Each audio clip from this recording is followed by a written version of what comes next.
Hey, what's up, YouTube family? It's your favorite black guy from Nebraska. And yes, there's plenty of black people here in Nebraska. So we're going to go ahead and continue from yesterday's content. If you haven't viewed yesterday's content, please view that first and come over here so you can kind of get a better understanding of what's going on. But if you don't want to, that's okay too. You can go ahead and start right here because the information is going to continue. I appreciate the few positive supporters I do have. I really appreciate you guys. You guys are the ones that kind of keep me going, encourage me to continue to push this information out there. Like I said, I'm not here to convince anybody, but I'm here to share information that I believe, in my opinion, not that it matters or not that it counts for anything. I believe this stuff, there's evidence that substantiates the claims that are being made in this book. And I believe the author presents a great body of work to substantiate the claims that America is truly the old world in the original Africa. And I think that there's a lot of truth in this book and in this country that's hidden in plain sight. So I challenge you to listen to the content before making judgment. But I know and understand that the people continue to get more ignorant and more ignorant and more ignorant. The context of people are people, the quality of people is diminishing. The quality inside of people, the quality human beings are continuing to diminish. There continue to be few of them, and the quality of people is continuing to go down too. So I understand that it's a fight. So I just want to go ahead and get this information out there. I hope you guys enjoy this. Today we're going to talk about the Mayans, or the Kushites, Ethiopians, Ethiopians that civilized the world. The Mayans, the Mayans, or the Kushites, one and the same people. And we don't understand that the Mayans civilized the Egyptians. So this is not too far fetched. So let's go ahead and get started. The Mayans were the Kushites, Ethiopians that civilized the world. Western academia teaches us that Maya Indians were savages that were into human sacrifice. Most of us know that this is incorrect information, since the Spanish conquistadors had to paint the Mayan people and all aboriginals in a negative light to justify the doctrine of manifest destiny. If you know anything about manifest destiny, you should look that up. Let's go on the next page. Even the Encyclopedia Britannica tells us that the Quiche Maya were an advanced and civilized people. Quiche, Mayan people living in the Midwestern highlands of Guatemala. The Quiche had an advanced civilization in pre-Columbian times, with a high level of political and social organization. Archaeological remains show large population centers and a complex class structure. Written records of Quiche history and mythology are preserved in the Popol Vuh and in a number of other colonial documents and chronicles written down in the Quiche language shortly after the conquest by the Spaniards in 1594. And that's an end quote, and you can look that end quote up right there with that link. The Naga-Mayate were also the Kushites that ruled the world during the land of Kush. The Kushites were the Ethiopians that established Egypt, and the world. A branch of the Naga-Mayate was known as the Quiche Maya. The word Quiche translates to Kushite easily, since we know that the vowels are interchangeable and can be substituted with other vowels. The Mayans, Quiche or Quiche Mayans, aka the Naga-Mayate, are the Ethiopians. Kushites equals Quicheites that brought civilization to ancient Egypt and Africa. Since the cultural similarities between the Mayas and the Egyptians is just too much to be mere complex. See volume 1 and 2, or coincidence, see volume 1 and 2 of this book series, and see the book Queen Mu and the Egyptian Sphinx by Augustus Le Plungian. So he's not the only person that thinks this. The Naga-Mayate were Phoenician Moors that wore turbans and fezzes. The Naga-Mayate also experienced the slave trade during Spanish colonization, since they looked like African Negroes and were able to blend in with other slaves that were allegedly brought from Africa. In Spanish slang, the term Mayate, listen, this is a lot of you guys haven't heard this. Well, you guys have heard Mayate, but you haven't heard it, described as this. In Spanish slang, the term Mayate is a derogatory term that is referring to a black person hidden in plain sight, guys, or African American, quote unquote, and is equivalent to the N word in English. Ancient Mayans kidnapped from Central America and sold as slaves to southern states in North Carolina, South Carolina, and Virginia. Their land was taken from them, they were enslaved and exploited, and their traditional way of life was profoundly affected by the intrusion of foreigners from Europe who regarded them as inferior to whites. End quote from the book, British Honduras to Belize, Transformation of a Nation. The birthplace of civilization came from the Yucatan Peninsula. The Yucatan Peninsula was the capital of Atlantis and the home of ancient Egyptian god Thoth, as we have previously demonstrated. Further evidence to support the said article can be found in the book Queen Mu and the Egyptian Sphinx by Augustus Le Plongeon. The Mayas were the ancestors of the Egyptians. Like the Mayas, the Egyptians regarded the West as the region of darkness, the place where the souls of the dead returned to the bosom of their ancestors in the realm of Amenti. Their king Osiris sat on the throne in the midst of the waters. There also it was that Thoth performed his office of scribe was, then, the worship of Syncephalus, his totem, brought to Egypt from the land of the West. Pythagoras borrowed his knowledge of numbers and their meanings from the Egyptians. These theses received their science from the Mayas, those civilized strangers, their ancestors whom in remote ages, coming from the east and from the west, had settled and brought civilization to the banks of the Nile.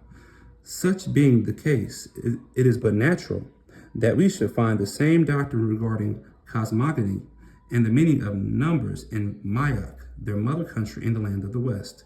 See Queen Mu and the Egyptian Sphinx by Augustus Le Plongeon. So those were quotes of that book from that author. The Maya sages doubtless had reached similar conclusions since they called their country Mayak. That is the land that first emerged from the bosom of the deep, the country of the Shute, and the Egyptians, according to Herodotus, boasted that their ancestors in the land of the West are the oldest men on earth. Evidence to support the above statement coming from the Queen Mu book, Mayak, that is the land that first emerged from the bosom of the deep, can be found in Jean-Louis Agassiz's book, Geological Sketches, 1866, Chapter 1, America is the Old World, according to Jean-Louis Radolph Agassiz, a renowned biologist and geologist from Harvard. So he's not alone in this thought. America is the Old World, and he states as follows: first born among continents, America has been falsely denoted the New World. Hers was the first dry land lifted out of the waters. Hers was the first shore washed by the ocean that enveloped all the earth besides. And while Europe was represented only by islands rising here and there above the sea, America, Atlantis, already stretched in an unbroken line of land from Nova Scotia to the far west. End quote. Additional evidence to support that the Mayas are the ancestors of the Egyptians can be found in the tomb of the Maya, temple of the Maya in Egypt, because there is a Maya on the wall that is dressed in Kemetian, Egyptian garb. The tomb of Maya is located in the northern side of Tel Amarna era in Elmenia. The remaining scenes in his tomb include texts from the biography of Maya, depictions of Maya worshiping Aten, as well as other scenes of the royal family. The Temple of the Maya proves contact between the two cultures, but I will take it a step further by giving you Dr. Ivan Sertima's book that came before Columbus. In Dr. Sertima's book, he demonstrates contact between Egypt and the Americas with evidence all of the agricultural trade for items like tobacco, cocaine, maize, corn, pineapples, etc., all which I just listed are only native to the Americas. So there was contact between South American Indians and the Egyptians. In the book, America, Timeless World, by Chilean-born writer, researcher Hector Bogo Stone, we are told that Egyptians were originally natives of South America's equatorial regions. Let me say this again. Egyptians were originally natives of South America's equatorial regions. Throughout Peru, Bolivia, and southern Brazil, numerous findings have substantiated comparisons to ancient Egypt. Such discoveries pertain to customs, myths, common names of gods, and etymological similarities. Hector Bogo Stone also tells us that, according to ancient Egyptian legends and traditions, the Sphinx came from the west, and the Egyptians held the west as the land of their forefathers. In other words, It was Amenti. It was America. In the book Mysteries of Ancient South America by British journalist Harold T. Wilkins. Listen, there's a lot of quotes from other different authors and journalists and things of that nature that this guy's not giving his own opinion here. There's a lot of sources here. He describes that the Great Sun Temple of ancient Tiwanaku was built on top of a gigantic truncated pyramid. One more pointer towards the probable or possible fact that the ancestors of ancient Egyptians of the pharaohs came from some lost land far out in the western Pacific. Harold T. Wilkins also lets us know that Apollinaire Frot, who had gone into the unknown region west of the Goyas Plateau to search for some very ancient gold mines for half a century, Frot had hunted these ancient mines and in the course of his wanderings had stumbled on ancient rock inscriptions in Amazonas and the Mato Grosso woods, which, to his amazement, revealed the amazing fact that the ancestors of the ancient Egyptians were of South American origin and had left these petroglyphs as portolanos to the location of the ancient gold mines they worked, and which are now shrouded in dense brush and lianas, haunted by poisonous snakes, loathsome insects whose bite is pathogenic, and dangerous animals. Let's continue to read. It's going to be a long one, guys, but stick with me. It's going to be worth it. As further proof that the Mayans civilized ancient Egyptians, we have a book written by an African scholar, Katango Ebongo, Civilizations and Ancient Egyptians. Here is a quote from the said book. The South American Indians, Mayas, had introduced civilization to Africa, thereby making Africa the second continent in the world to be civilized. Spurred on by their South American Indian guests, the Africans built great empires that lasted for several thousand years at a time. Contrary to popular myth in the Western world, the evidence of Europeans destroyed civilization in Africa rather than made it. They destroyed civilizations rather than made it. The Naga-Mayate were the Naga/Negas, and they civilized India, Hindustan, Babylon, Egypt, and the world. See Queen Mu and Egyptian Sphinx by Augustus Le Plungian. The name Maya is a global geographical name that is attached to many countries, cities, and or towns. The above link proves that the Naga-Maya were a global people that civilized the world since they left their Maya name everywhere. With us knowing all this information about the Mayans, how can we let the victor of the war write his history of what happened since the victor benefited from the conquest of our lands? This is why we must write our own history, because if we leave history to write in the hands of the victor, the result is a society that has been misled and miseducated in matters of history, which is the current situation at hand today. According to some scholars and theologians, the biblical land of Punt was located in or near Ethiopia. Therefore, knowing that America is Ethiopia's superior proves beyond doubt that the superior or original land of Punt was in America. The term Moor also means blackamoor or Ethiopian according to the Oxford Dictionary. Moorland means Ethiopia according to Webster's Dictionary. Mormon means blackamoor. These definitions make perfect sense because it is well established that the Moors established Monroe as the capital of Kushite/Ethiopian Empire. Figure 142, Oxford Dictionary definition of Moor. That means blackamoor or Ethiopian. Bahia is located in Ethiopia according to the 1630 French map of Brazil. Bahia Bay was the Moorish holy city of the Nazarenos of Granada. Granada is Spanish for pomegranate. The pomegranate is a symbol of the Holy Land of Jerusalem. Granada was a Moorish stronghold in Andalusia, Spain, that fell in 1492 by Rome. However, few of us know that the corresponding Moorish Granada land that was also invaded in the early 1500s by Spain, the Moors had in the Americas. See my book series, America's the True Old World, Volume 2, The Promised Land. Here is a 1491 map of Andalusia, Spain, Iberia, located in northern South America. Let me read that again. Here is a 1491 map of Andalusia, Spain, Iberia, located in South America. This 1491 map also shows you Carthage and Castilla, Spain, in the same region. This map is evidence that the holy wars, crusade wars between Moors, Jews versus Christians and Catholics that went on for over 400 years for control of Jerusalem happened on both sides of the world, but mostly in the Americas, since the America is the land of the Bible and the true East.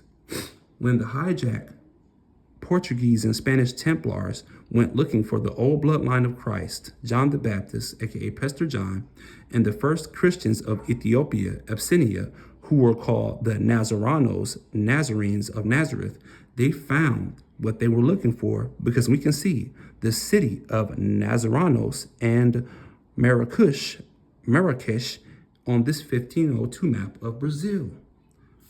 Wow. 1491 map of South America. The city of the Nazarenos and the Marrakesh on this 1502 map of Brazil. Holy lands here in Americas, specifically South America. Let's go ahead and finish it up on the next page here. And we're just going to read this upper chapter, or this upper paragraph here. This is not even the biggest mystery here, since we also see the fort of Saint de Sebastian, which takes us into the wars of Moors and Portuguese, the battle of the Three Kings in 1578 as Qasr el-Kabar in Morocco. Marrakesh was established by the sons of Kush and is the capital city of Morocco, and it means land of God. The battle of the Three Kings happened in the Americas, since Greater Morocco was in the Americas. See volume C4 of this book series, chapter Greater Morocco and Greater Jerusalem. And since King Sebastian established Fort Sebastian in Brazil and Sebastian, Florida. So guys, I just gave you a lot of mind-blowing information. If you guys see this content, please listen to it. Just listen. You don't even got to look at it. Just listen to it. And I promise you, new ideas will come into your mind, new ways of thinking, things that you can research. Modern academia has failed us. It has failed us. And those who are independently looking for answers, and you want all the evidence, right, next to you, so you can make an educated decision, an educated choice. This guy's bringing all the information to the forefront. He's giving you things that you can ponder, things that you can look on, and he's presenting a lot of evidence that points towards America being the true old world. And it's not his own opinion. It is opinions of journalists, archaeologists, scientists.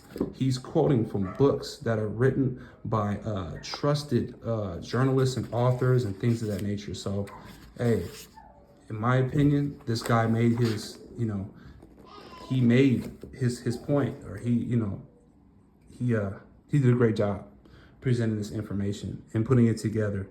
And I think he proved what he's been saying. America's the true old world, because the information is here and the truth is in plain sight, right? If you want to hide something, what you do, you put it in plain sight. History is not true history. It's his story. It's the victor's story. So, hey, I hope you guys enjoyed this. If you're still here, please like, share, subscribe. It's your favorite black guy from Nebraska. And you already know there's plenty of black people here in Nebraska. I'm out. Peace.